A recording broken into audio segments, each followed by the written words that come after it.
하나님 아버지 감사합니다. 말씀을 들을 때마다 하나님의 음성으로 듣게 하여 주시고 그 말씀을 들을 때마다 우리의 심령에 새기고 결단하여서 하나님의 사람들로 살아갈 수 있는 저희들이 될 수 있게 하여 주시옵소서. 한 걸음 한 걸음 조금씩 예수님을 닮아가고 주님께로 가까이 다가설 수 있는 저희들의 믿음이 될 수 있도록 인도하여 주시옵소서. 이 시간도 성령님께서 말씀하여 주옵시고 종의 입술도 주장하여 주옵소서. 예수님의 이름으로 기도하옵나이다. 아멘. 하나님 말씀 요한복음 5장 30절에서 34절까지 보시겠습니다. 본문은 47절까지 끝절까지인데 짧게 보겠습니다. 30절에서 34절입니다. 교도하겠습니다. 34절 같이 읽습니다. 내가 아무것도 스스로 할 수 없노라. 듣는 대로 심판하노니 나는 나의 뜻대로 하려 하지 않고 나를 보내신 이의 뜻대로 하려 함으로 내 심판은 의로우니라. 내가 만일 나를 위하여 증언하면 내 증언은 참되지 아니하되 나를 위하여 증언하시는 이가 따로 있으니 나를 위하여 증언하시는 그 증언이 참인 줄 아노라. 너희가 요한에게 사람을 보내매 요한이 진리에 대하여 증언하였느니라. 그러나 나는 사람에게서 증언을 취하지 아니하노라. 다만 이 말을 하는 것은 너희로 구원을 받게 하려 함이니라. 아멘. 아멘. 오늘 심판과 생명의 주인 예수 이런 제목입니다. 우리가 지난주에 봤던 28절, 29절을 잠깐 보면요. 이를 놀랍게 여기지 말라. 무덤 속에 있는 자가 다 그의 음성을 들을 때가 오나니 선한 일을 행한 자는 생명의 부활로 악한 일을 행한 자는 심판의 부활로 나오리라 그랬어요. 이것에 대해서 지난주에 말씀을 드렸었죠. 그러니까 예수님 자신이 생명의 주인이요 심판의 주인이라고 말씀을 하십니다. 그리고 마지막 날에는 죽은 자와 산 자의 주님으로 오신다고 그랬어요. 이때 죽은 자는 육신이 죽은 자들 말하는 것이고 산 자는 여전히 그때까지 예수님 오실 때까지 살아있는 자들을 말하는 겁니다. 죽은 자와 산 자의 주인이시다. 그러니까 모든 사람의 주인이시라 이 말씀이죠. 그래서 오늘은 예수님이 인류의 구세주로서 생명의 주인이요 심판의 주님이시라는 것을 확실히 증거하는 그 증거에 대해서 중점적으로 말씀을 드리도록 하겠습니다. 오늘 말씀을 좀 여러 번 읽어야 됩니다. 자, 먼저 증거를 말씀드리기 전에 우리가 고백의 중요성에 대해서 한번 볼 필요가 있습니다. 30절 한번 다시 보세요. 30절. 내가 아무것도 스스로 할 수 없노라. 예수님 말씀하시는 거예요. 듣는 대로 심판하느니. 뭐 하는 대로요? 듣는 대로. 뭘 들을까요? 말을 듣죠. 말. 사람들이 하는 말. 듣는 대로 심판하노니 나는 나의 뜻대로 하려 하지 않고 나를 보내신 이의 뜻대로 하려 함으로 내 심판은 의로우니라. 자, 주님은 심판을 하실 때 그냥 아무렇게나 주먹구구를 하는 게 아니에요. 뭐 인간 판사들처럼 자기가 원하는 대로 또 자기가 이렇게 편들고 싶은 쪽으로 판결을 하는 분이 아니라는 겁니다.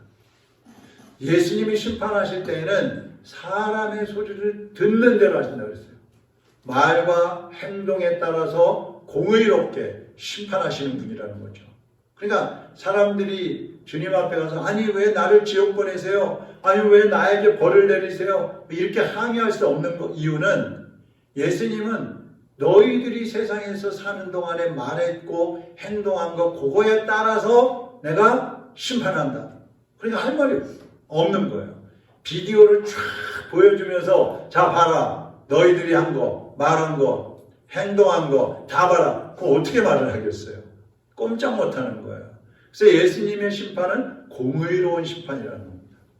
사람들이 말하고 행동하는 것을 우리가 인생에서 심는다고 하죠. 심는다. 그 심는 것에 따라서 거두게 하시는 거예요. 그래서 사람들이 하는 말은 심판을 받게 할 수도 있고 영생을 얻게 할 수도 있다. 이걸 우리가 중요하게 하게 됩니다. 말을 너무 많이 하는 거 조심해야 돼요.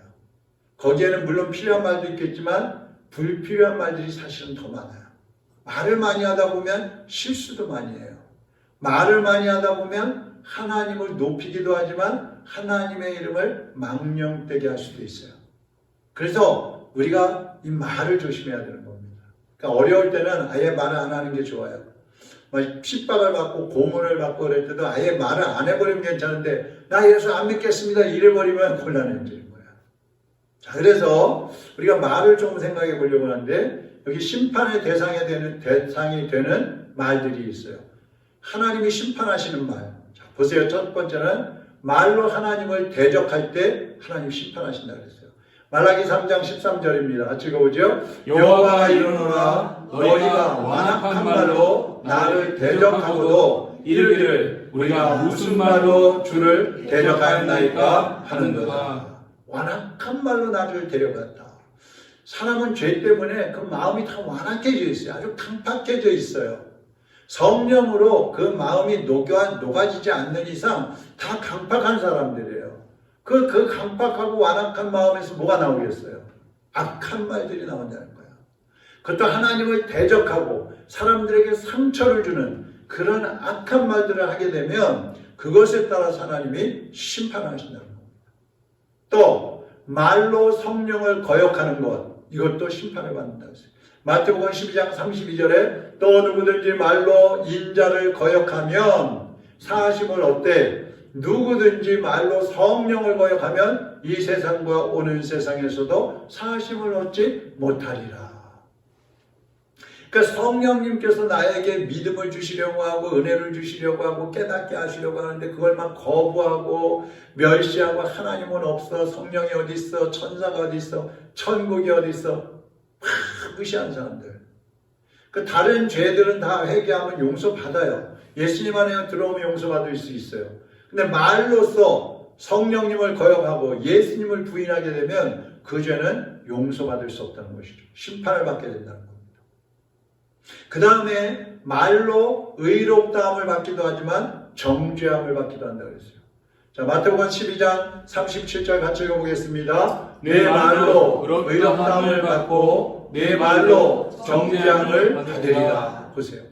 내 말로 우리가 말하는 것에 그 말을 하나님이 들으시면서 정죄할 수도 있고 의롭다고 인정하실 수도 있다는 거예요.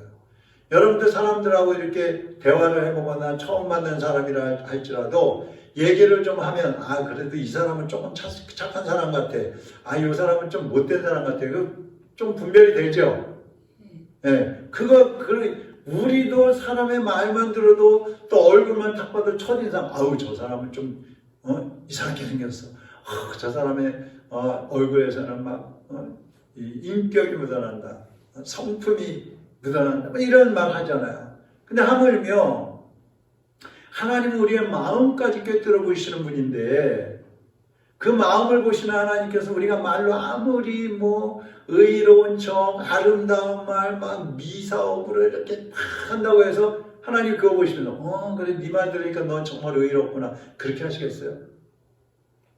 마음을 보시는 하나님께서 우리의 말을 들으시면서 죄인으로 혹은 의인으로 인정을 하시거나 정죄를 하신다는 겁니다. 예수님은 사람의 말을 들으시고 그 말에 따라서 공의롭게 심판을 하시는데 하나님의 뜻에 합당하고 예수 그리스도를 믿음으로 고백하는 그런 말들이라고 하면 의인으로 인정받을 수 있지만 우리가 함부로 하나님을 거스리고 세상에 악한 말들을 하게 되면은 정죄, 죄인으로 낙인을 찍힌다 이 말입니다. 그래서 우리가 골방에서 하는 말도 마지막 날에는 막 마이크에다 대고 큰 소리로 막 확성기에다 대고 떠들어야 되는 것처럼 마지막 날에는 다 드러난다고 그랬어요. 주님 앞에 드러난다고 그랬어요. 그래서 말을 조심해야 되는 겁니다. 그 과학적으로요, 지금 이 과학이 어느 정도로 발달했느냐 하면 2000년 전에 예수님 당시에 그 사람들이 말했던 거, 그러니까 예수님이 말씀하셨던 거, 그거를 재생을 할 수가 있대요. 녹음했다가 재생하는 것처럼 그거를 따와가지고 그대로 그 음성 그대로 녹음이 된 것처럼 틀 수가 있대요. 그 정도로 기술이 발달했어요. 과학이. 그럼 사람도 그렇게 하는데 뭐 하나님 나라에 가면 하나님께서 비디오로 그냥 녹음으로 쫙 그냥 태어날 때부터 엄마 태중에 생겨날 때부터 이 세상을 떠날 때까지 쫙 되어 있을 거 아니에요. 우리가 이런 걸 생각한다면 사실 말을 함부로 할 수 없는 것이죠. 조심할 수밖에 없죠. 근데 하나님을 인정하지 않는 사람이라면 함부로 말하겠죠. 그러면 그 말에 따라서 하나님은 심판하신다는 겁니다. 그러면 주님께 인정받는 말들은 어떤 것인가? 인정받는 말. 자, 여기 구원 얻는 말이 있어요. 우리가 잘 아는 말씀 로마서 10장 9절 10절 같이 읽어보겠습니다. 내가 만일 내 입으로 예수를 주로 시인하며 또 하나님께서 그를 죽은 자 가운데서 살리신 것을 내 마음에 믿으면 구원을 얻으리라. 사람이 마음으로 믿어 의에 이르고 입으로 시인하여 구원에 이르느니라. 아멘. 예수님을 믿는다고 할 때에 온전한 믿음이 뭐냐? 마음으로만 믿는 게 아니에요. 저 사람의 마음으로는 예수님을 믿는지 안 믿는지 내가 어떻게 알아? 물론 하나님은 아시겠죠. 근데 더 확실한 믿음은 말로도 고백하는 거예요. 말로. 예수님을 마음으로 영접하고 그 믿음을 입으로 고백을 해요. 시인을 해야 구원을 받는다 그랬습니다.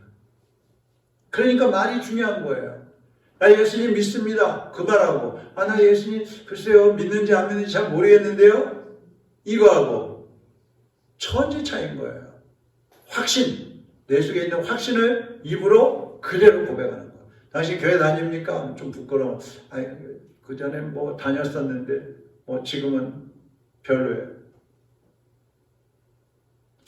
그러니까 하나님 앞에서 우리가 이 마음으로 믿고 입으로 시인하는, 고백하는 이런 말들을 통해서 구원을 받는다 그랬어요. 또 사람 앞에서 예수님을 시인하라고 그랬습니다.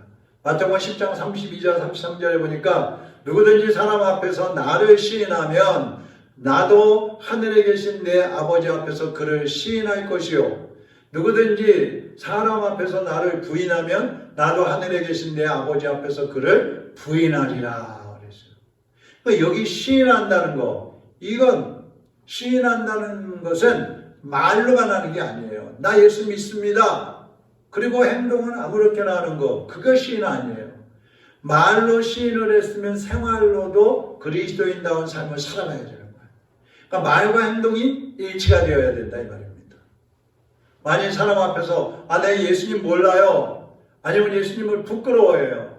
그래서 어디 나가면 뭐 사람들 앞에서 예수 믿는다는 소리도 못하고 기도도 못하고 밥 먹을 때도 남들이 안 볼 때 눈 살짝 감았다 떠갖고 뜨고 기도했다 그러고 아니면 그냥 눈도 안 감고 마음속으로 기도하고서 기도했다 그러고 이런 예수님을 부끄럽게 여기면 예수님께서도 하나님 아버지 앞에 우리를 부끄럽게 여기신다 그랬어요. 근데 우리가 사람들 앞에서 떳떳하게 확실하게 담대하게 예수님 믿는 것을 확인을 하면 확신하고 증거를 하면 고백을 하면 예수님도 하늘에 계신 아버지 앞에서 우리를 시인하신다 그랬어요. 그러니까 여러분 평소에 우리 말이 이렇게 중요하다는 거예요. 이렇게. 그 다음에 생활 속에서 하나님을 경외하는 말을 하라 그랬어요.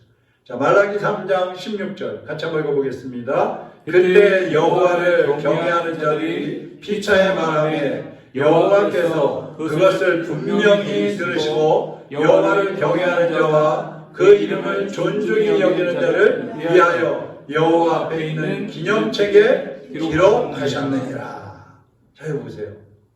그때 여호와를 경외하는 자들이 피차에 말하네.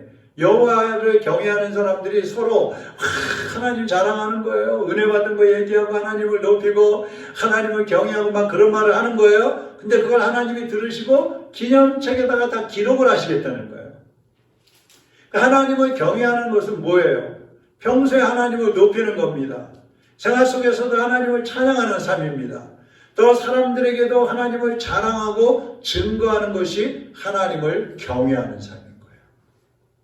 여러분이 평소에 말과 행동을 바로 해야 그래야 구원을 받을 수가 있고 하나님께 영광을 돌릴 수가 있고 하나님 앞에 섰을 때에 상급을 받게 되는 것입니다.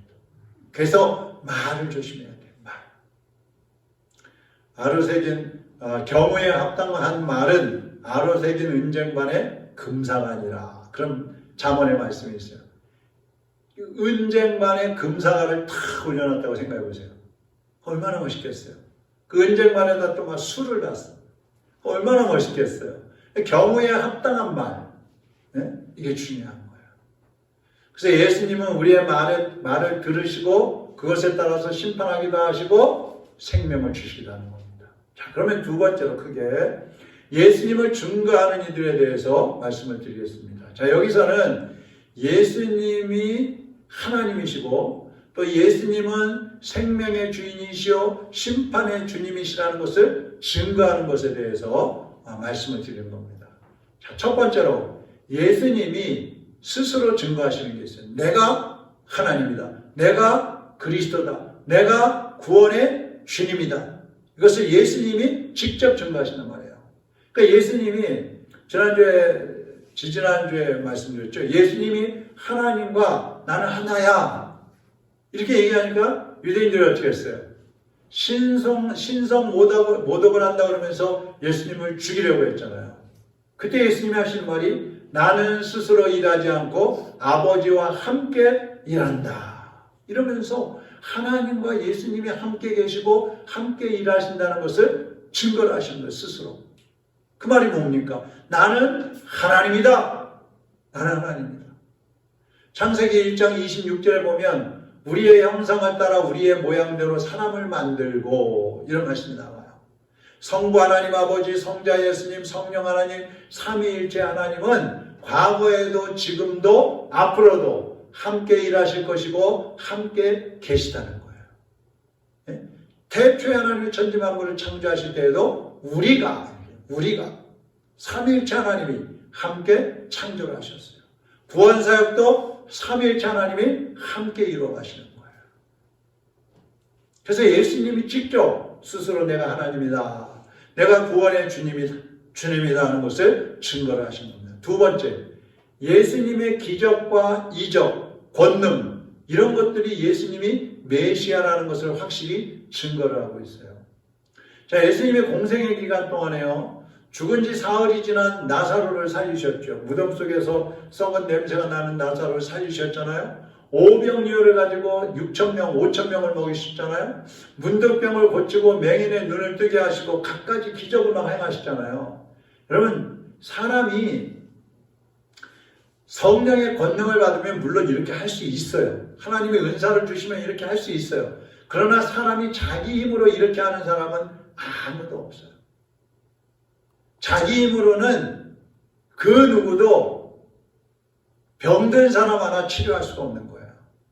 근데 예수님은 어떻게 하셨어요? 죽은 자까지 살리셨다 이 말이에요. 이걸 보면 예수님이 정말 구원의 주님이시구나. 이것을 확실히 알 수 있다고 주님께서 보여주고 계시는 것입니다.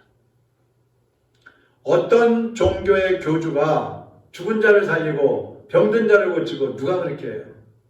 아무도 못했잖아요. 그러나 우리 예수님은 죽은 자를 살리실 뿐만 아니라 예수님도 부활을 하신 겁니다. 그래서 직접 죽은 자들의 주님이 되시고 또 죽음까지 다스리시는, 통치하시는 그러한 왕이심을 스스로 증명해 보이신 것입니다. 그래서 예수님은 하나님이 되실 자격이 있는 거예요. 하나님이신 거예요. 그 다음에 세 번째로 성령의 증거가 있습니다.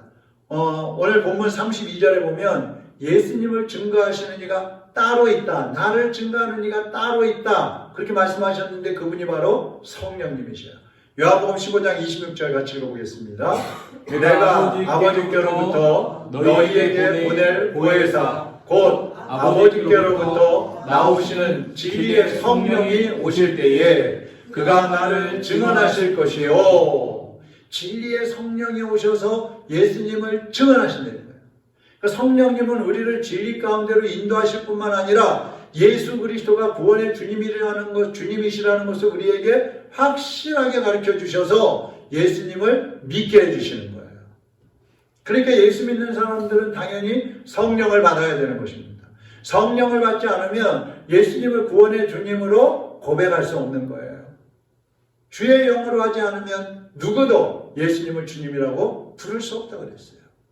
그래서 우리는 항상 성령 충만해요. 그러니까 어떤 사람은요, 막 은혜 받았을 때는 막 믿음이 너무 좋은 것 같고, 뭐 신학교 간다고 그러고, 선교사 된다고 그러고, 막 그러더니, 시간이 얼마 지나가지고, 예수님 계신지 안 계신지 난 모르겠어. 왜 그렇게 되겠어요?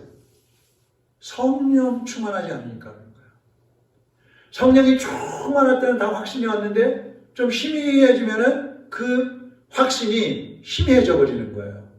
그러니까 교회 잘 다니던 사람이 예수님을 떠나버리고 교회를 떠나버리고 교회를 안 나가도 아무 꺼리낌이 없고 마음에 찔림도 없는 거예요. 여러분, 그것은 믿음이 잘못된 거예요. 믿음이 약한 거예요. 그래서 우리는 언제나 성령 충만해야 합니다. 그래서 기도하실 때마다 성령 충만을 기도하시기를 바랍니다. 그 다음에 네 번째로 침례 요한의 증거가 있어요. 33절 한번 보세요. 너희가 요한에게 사람을 보내매 요한이 진리에 대하여 증언하였느니라. 진리에 대하여 증언하였느니라. 그분이 예수님이잖아요. 내가 곧 길이요 진리요 생명이니. 그러니까 침례 요한은 예수님보다 6개월 먼저 와서 사람들에게 회개하고 천국이 가까웠다, 회개하라, 그렇게 전파를 했단 말이에요. 그리고 예수 그리스도가 구원의 주님이시다, 바로 내 뒤에 오시는 그분이 너희의 메시아다, 이것을 증거하다가 순교한 사람이 침례 요한인 거예요. 침례 요한도 예수님을 증거하다 갔죠. 그 다음에 다섯 번째로 하나님 아버지의 증거가 있다고 그랬어요. 아버지 하나님의 증거는요, 사람들이 보고 들은 것으로는 크게 두 가지인데, 첫 번째는 예수님이 요단강에서 침례를 받고 올라오실 때에 하늘에서 음성이 들리죠. 이는 내 사랑하는 아들이요 내 기뻐하는 자라. 이런 하나님의 음성이 들려오는 거예요. 그게 무슨 말이에요? 바로 그 예수는 나의 아들이다, 나의 기뻐하는 자다, 나로부터 출발해서 그곳에 갔느니라. 그 다음에 누가복음 9장에 보면 예수님이 제자들을 몇 명 데리고 변화산에 올라가시는 이야기가 나오잖아요. 그 변화산에서 예수님의 용모가 팍 변화되고 막 엘리야하고 또 모세하고 얘기하는 걸 보고 베드로가 그러죠. 나는 여기가 너무 좋사오니 여기다가 초막셋을 짓고 예수님 여기서 우리 같이 살아요, 이러잖아요. 근데 그때 모세와 엘리야는 싹 올라가 버리고 갑자기 하늘에서 음성이 나는데 이는 나의 아들 곧 택함을 받은 자니 너희는 그의 말을 들으라. 이런 또 하나님의 음성이 들리는 거예요. 나의 아들, 바로 예수님은 하나님이시다. 그러니까 너희들은 그 예수의 말을 들어라. 그렇게 하나님 아버지가 직접 증거를 해주시는 거예요. 어떻게 이걸 아니라고 부인할 수가 있겠어요? 사람들이 다 들을 수 있도록 그렇게 음성을 들려주신다 이 말입니다. 그 다음에 여섯 번째로는 성경이 증거하고 있어요. 자, 오늘 39절인데 아니었으니까 같이 읽어보죠. 39절. 너희가 성경에서 영생을 얻는 줄 생각하고 성경을 연구하거니와 이 성경이 곧 내게 대하여 증언하는 것이니라. 예수님에 대해서 증언하는 것이니라. 여기 성경은 구약 성경을 말하는 거예요. 그러니까 유대인들은요, 성경에서 영생을 얻는다고 믿었어요. 그래서 어렸을 때부터 성경을 가르치고 암송을 하게 하는 거예요. 그래서 유대인 어린이들은 모세오경을 다 암송을 한다고 그러잖아요. 네? 그런데 유대인들이 아무리 구약 성경을 읽고 뭐 연구하고 뭐 묵상하고 그래도 거기에서 생명의 주인 메시아, 생명의 메시아 되신 분을 만나지 못하는 거예요. 찾지를 못하는 거예요. 그리고 이들은 우리가 율법을 지켜서 의로워져야 되겠다, 이렇게 생각을 하는 겁니다. 근데요, 구약의 인물들이라고 해서 다 메시아를 깨닫지 못한 게 아니에요. 자, 신약에 와서 보면 예수님의 제자 중에 빌립이 있잖아요. 빌립이 이제 전도를 받고 예수님의 제자가 됐단 말이에요. 근데 빌립이 이런 말을 해요. 나다나엘에게 가서 요한복음 1장 45절 한번 보세요. 빌립이 나다나엘을 찾아 이르되 모세가 율법에 기록하였고 여러 선지자가 기록한 그 일을 우리가 만났으니 요셉의 아들 나사렛 예수니라. 야, 나다나엘아, 구약에서 그 예언되어져 있는 그 메시아 있잖아. 그분을 내가 만났어. 그분이 바로 그 목수 요셉의 아들 예수님이야. 이러는 거예요. 그 예수님의 제자 이 빌립은요, 구약에서 예언되어져 있는 메시아를 알고 있었어요. 아, 메시아가 오시는구나. 그분이 누굴까 이러다가 딱 보니까 아, 예수님이 그분인 거예요. 그분을 만나자마자 자기 친구 나다나엘에게 가서 예수님을 증거하고 있는 겁니다. 그 성경이, 구약 성경이 예수님을 증거하고 있다. 그 다음에 마지막 7번째, 모세가 증거하고 있다 그랬습니다.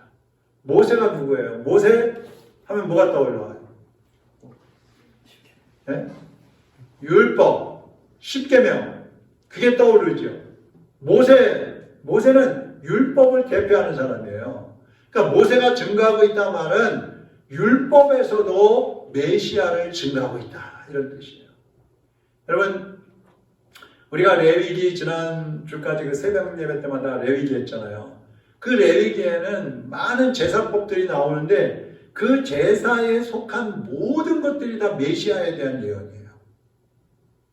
그러니까 레위기는 뭐 전체가 다 메시아에 대한 예언이라고 보면 되는 겁니다. 근데 유대인들은 모세는 믿으면서 모세가 증거하고 있는 그 율법을 통한 메시아를 믿지 않고 있는 거예요. 이 얼마나 답답한 노릇이에요. 모세가 하늘나라에서 탄식을 한 일이죠. 야, 내가 메시아 증거하려고 그 40일 금식하면서 율법을 받아가지고 너희들에게 줬는데 너희들은 그 율법 속에서 메시아를 찾지 못하고 뭐 의로워져가지고 구원받겠다고 그러고 있느냐? 얼마나 답답하겠어요. 그래서 로마서 3장 21절 22절에 보면요, 이제는 율법 외에 하나님의 한 의가 나타났으니, 여기 하나님의 한 의가 나타났다는데 그 의가 누구겠어요? 예수님인 거예요. 율법과 선지자들에게 증거를 받은 것이라. 곧 예수 그리스도를 믿음으로 말미암아 모든 믿는 자에게 미치는 하나님의 의인 차별이 없느니라. 이 말은 유대인들은 율법으로 의로워지려고 했지만 그 율법 외에 하나님의 의 한 분이 오셨다. 그분이 바로 예수 그리스도인데 그분은 차별이 없다. 유대인이든 이방인이든 누구든지 예수님을 믿기만 하면 의롭게 하시고 구원해 주시는 분이라 이 말이에요. 할렐루야. 이처럼 그리스도에 대한 증거는 무수히 많아요. 무수히. 근데 여러분, 왜 사람들이 이렇게 증거가 많은데도 왜 예수님을 안 믿는 걸까요? 왜 그럴까요 도대체? 왜 여러분이 전도를 해도 사람들이 안 믿어요? 첫째는요, 하나님보다 자기를 사랑하고 하나님을 대적하기 때문에 그래요. 사람들은요, 죄인들은요, 전부 자기를 사랑해요. 자기를. 그러니까 뭐든지 나한테 이익이 돼야 되는 거예요. 예수님 믿는 것도 나한테 뭐가 이익이 될까? 구원받는 거 말고 거기까지 가기 전에 뭔가 나한테 좀 물질적으로 아니면 뭐 건강이라든지 뭐 어떤 복을 준다든지 뭐가 이익이 돼야 믿는다 이거예요. 그러니까 하나님을 못 믿는 거예요. 또 왜 못 믿느냐? 두 번째로 하나님께 영광을 돌리지 않고 자기의 영광을 위해서 살기 때문에 그래요. 자기 영광을 위해서. 사람들은 자기가 인기가 있어야 되고 칭찬받아야 되고 명예를 얻어야 되고 높아져야 되고 사람들이 막 자기 앞에 와서 굽시돼야 되고 막 이래야지 좋아하잖아요. 그러니까 하나님을 못 믿는 거예요. 사람의 본분은 하나님을 영화롭게 하는 것입니다. 먹든지 마시든지 무엇을 하든지 다 뭘 위해서? 하나님의 영광을 위해서 살아 그랬잖아요. 근데 사람들이 하나님께 돌아가야 할 그 영광을 자기가 가르쳐버리는 거예요. 가르치는 거예요. 여러분 교회에서 막 봉사하고 뭐 선교하고 전도하고 막 그래갖고 열매가 많이 맺어졌단 말이에요. 그때 사람들이 집사님 훌륭해요. 권사님 어쩌면 그럴 수가 있어요. 목사님 정말 불의 사자요. 막 이럴 때 속으로 그럼 내가 어떤 사람인데 내가 전도를 몇 명을 했는데 이러면 하나님 영광을 가르치는 거예요. 그 전도할 수 있었고 그 설교 잘 할 수 있었고 그 기도에서 능력이 나타날 수 있었던 거 다 누가 주신 은혜예요? 하나님의 은혜인 거예요. 성령님이 하신 거란 말이에요. 그러니까 그 모든 것을 하나님께 영광을 돌려야 되는데 자기가 가르치는 거예요. 자기가 가르치는 거예요. 이게 안 되니까 예수님을 믿지 못하는 거예요. 그래서 우리는요, 항상 예수 그리스도를 확실히 믿을 뿐만 아니라 주님 앞에 겸손하게 엎드리고, 그리고 우리의 사명은 오직 주님을 높이고 주님을 자랑하는 것이다. 주님을 증거하는 것이다. 이 사실을 명심해야 됩니다. 이것을 잊으면 안 돼요. 그러면 우리의 신앙생활이 어그러지는 거예요. 항상 여러분의 심령 속에 이미 여러분은 예수 그리스도를 구주로 영접하셨잖아요. 그러면 여러분 안에 계신 그 예수님, 여러분이 가지고 있는 그 확신, 그것을 담대하게 증거하는 주님의 증인들로 살아가시기를 주님의 이름으로 축원합니다. 이 시간 우리 같이 한번 기도하겠습니다. 하나님, 저를 통해서 예수 그리스도가 더욱더 증거되게 하여 주옵소서. 나를 주님의 증인으로 써주시옵소서. 성령님, 나를 붙잡아 주님의 도구로 사용해 주옵소서. 기도하시고요. 우리 교회와 여러분의 가정들이 그렇게 쓰임받기를 기도하시고요. 지금 이스라엘에서 전쟁이 일어났잖아요. 팔레스틴과. 6, 7천 명이 한 2천 명이 죽었고 5, 6천 명이 이제 피해를 봤어요. 예? 다쳤단 말이에요. 많은 사람들이 인질로 잡혀갔어요. 저는요, 정말 탄식이 나오는 게 뭐냐면, 이스라엘이 하나님을 믿는다고 하는 민족이잖아요. 예수님을 잘 몰라도. 미국이 기독교 국가라고 하잖아요. 청교도들에 의해서 세워진 국가잖아요. 그런데요, 그들이 세계를 대하는 모습, 약소 민족들을 대하는 모습을 보면요, 악한 악마들이에요. 정말 악마들. 자기들의 이익을 위해서는 다른 나라 사람들의 생명은 파리 목숨보다 못하게 여겨요.